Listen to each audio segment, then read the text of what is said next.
Hi mga ka-bakers! Kumusta kayo? Ngayon naman ay gagawa tayo ng peanut crinkles. Handa na ba kayo? Ang mga kailangan natin ay sugar 750 grams, oil or butter 100 grams, fresh milk 200 ml, dalawang itlog, choco flavor 2 tablespoon, choco food color 3 teaspoon, baking soda 1 teaspoon, baking powder 2 tablespoon, bread flour 500 grams, at soft flour na 500 grams. Ilagay na natin ang asukal, baking soda, baking powder, choco flavor, choco food color, gatas, mantika or melted butter, dalawang itlog. Haluin muna natin ito para magsama-sama na ang mga sangkap na ating inilagay dito. At syempre para matunaw na rin po ang ating inilagay na mga ingredients. Pagkatapos ay atin na pong ilagay ang ating soft flour at ang ating bread flour.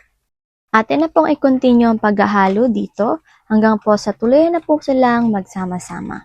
Ayan, at kapag ganito na po siya mga ka-bakers, ay pwede po tayong mag-add ng ating peanut dito. Yung dami naman po ng peanut ay kayo na po ang bahala kung gaano po kadami ang gusto nyong ilagay. Pagkatapos ay atin na nga po itong haluin ng haluin. Ayan. At make sure lamang po natin na nahalo na po ito nito na maigi para po pantay-pantay naman po yung distribution or pag-distribute or paglagay po natin ng peanut. Okay, mga ka-bakers, kapag ganito na nga po ay okay na nga po ito at pwede na nga po natin itong ihinto sa paghahalo dahil nagsama-sama na po sila at wala na po tayo nakikita ang mga buo-buo. Atin na nga po itong ilagay sa ating plancha na meron pong dusting flour dahil po atin po itong i-freeze ng 30 minutes. Bago po natin ito ma-freeze ay atin po muna itong papapantay para po sa mabilis po siyang tumigas at saka po ma-freeze. Yan, kailangan po talaga natin ito muna pantay. Okay. At kapag napantay na nga po, ay ready na nga po ito para mailagay sa ating oven ng 30 minutes po ulit. Hindi, isang freeze lamang po ito mga ka-bakers ha, 30 minutes lamang po. Pagkatapos po ng 30 minutes ay atin na nga pong kuhanin, ayan, okay na nga po ito. At atin na nga po itong hinati at papahabain na po natin.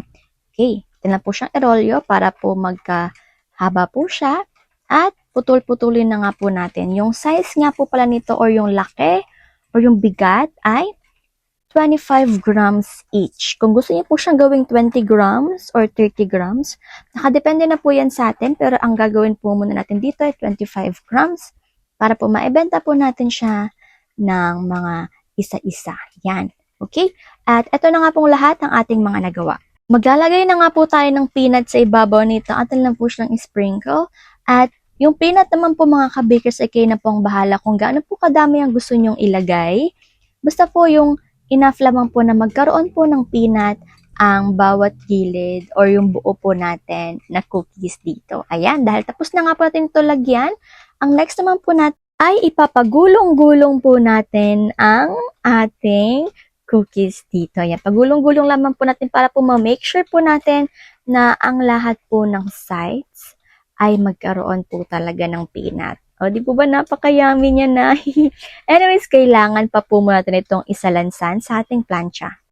Okay, sa pagkasalansan naman po mga ka-bakers, ay kayo na po ang bahala kung gaano po kadami ang gusto nyong ilagay sa ating plancha. Yung atin pong gagawin dito ay 4 at sa mga gilid po ay 6. Yan, ganyan lamang po ang ating size dito. Kung gusto niyo pong gawing mas konti, okay lamang po. At eto na nga po nasalansan na nga po natin lahat sa ating plancha. At syempre, ready na nga po ito para mailagay na po natin sa ating oven. Ang oven temperature sa taas ay 200, sa baba ay 200 din at ang baking time ay 8 minutes lamang. After 8 minutes ay luto na nga po ang ating napakasarap na peanut crinkles. Choco peanut crinkles nga po pala ito na napakaganda naman talaga. Ayan, at eto na nga po silang lahat mga ka-bakers. Medyo mainit pa po siya, kaya po atin po muna siyang palamigin bago po natin siya tanggalin at balutin or atin na po siyang i-display at i-display po ng isa-isa. Pwede pong atin po siyang ibalot para po mas mahal or mas mataas po natin siyang maibenta. At pwede rin naman pong kagaya lang po nito na isa-isa at kapag malamig na nga po siya ay atin na po siyang tanggalin sa kanyang plancha or maligamgam. Okay na po yun para tanggalin. Hindi naman po ito mabilis masira or mabasag. Kaya okay na okay lang din naman po. At ang kagandahan po nito, crunchy po siya sa ibabaw. Pero yung loob niya napakalambot po talaga. Yung tipong ang perfect ng lasa niya. Yung ibabaw, crunchy. Tapos yung loob is malambot at soft. Kaya naman po mga ka-bakers, eto na nga po siya pag-ate na nga pong tinanggal sa kanyang plancha. At inalagay na po natin sa ating lalagyan. O di po ba napakasarap? Kaya naman po mga ka-bakers, eto na nga po talaga ang ating finished product na napaka-cutesy, napaka-yummy, at higit sa lahat ay napaka-affordable. Isa po talaga to sa mga hinahanap-hanap po ng ating mga customers. At talagang swak naman po talaga na ipang negosyo. O di po ba mga ka-bakers, napakasulit? Napapadaldal na naman po ako, kaya naman po eto na nga po ang ating food for the soul ngayon. Mga taga Philippus 4:13, kaya kong harapin ang kahit anong sitwasyon sa pamamagitan ni Kristo na nagpapatatag sa akin. Amen, amen, amen. Iiwanan na lang natin itong ganito dahil dapat talaga natin itong pagnilay-nilayan mga ka-bakers. Maraming salamat po sa inyong lahat at mag-ingat po tayo palagi.